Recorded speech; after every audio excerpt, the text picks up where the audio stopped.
आज से 5 अरब साल बाद का समय कल्पना कीजिए। हमारी पृथ्वी वो जगह होगी जिसे कभी हम घर कहते थे, जो कि अब अस्तित्व में नहीं है। एक समय था जब इस ग्रह पर जीवन फल फूलता था, महासागर लहराते थे, हवा बहती थी, इंसान अपनी कहानियां लिख रहे थे। लेकिन अब सब कुछ बदल चुका है। हमारा सूर्य जो हमें रोशनी और ऊर्जा देता था, अब बूढ़ा हो चुका है। जैसे यह अपने जीवन के अंतिम चरण में पहुंच गया है, यह एक लाल दानव रेड जॉइंट बन गया है।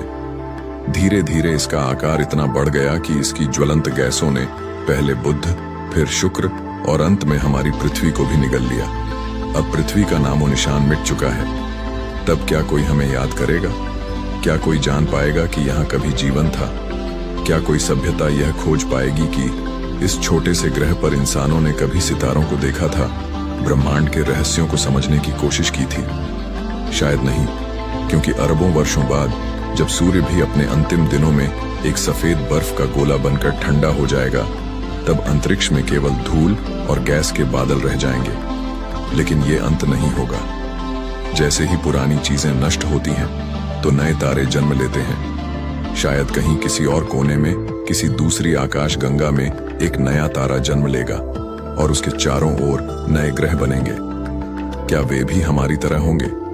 क्या वहां भी कोई खड़ा होकर आसमान की ओर देखेगा और ये सोचेगा, क्या हम इस ब्रह्मांड में अकेले हैं? शायद पृथ्वी का नाम इस ब्रह्मांड में हमेशा के लिए खो जाएगा। हमारे बनाए गए स्पेस के रॉकेट्स का मलबा शायद किसी को कभी न कभी कहीं मिल जाएगा और शायद उससे हमारे वजूद का पता चल पाएगा। लेकिन जो सबसे महत्वपूर्ण है वह यह है कि हमने देखा, हमने समझा और हमने सोचा। हम ब्रह्मांड के छोटे से कोने में कुछ ही समय के लिए लेकिन मौजूद थे, और शायद यही सबसे बड़ी बात है। हम ब्रह्मांड की धूल से बने हैं और एक दिन फिर उसी में समा जाएंगे, लेकिन हमारी कहानियों अनंत काल तक गूंजेगी।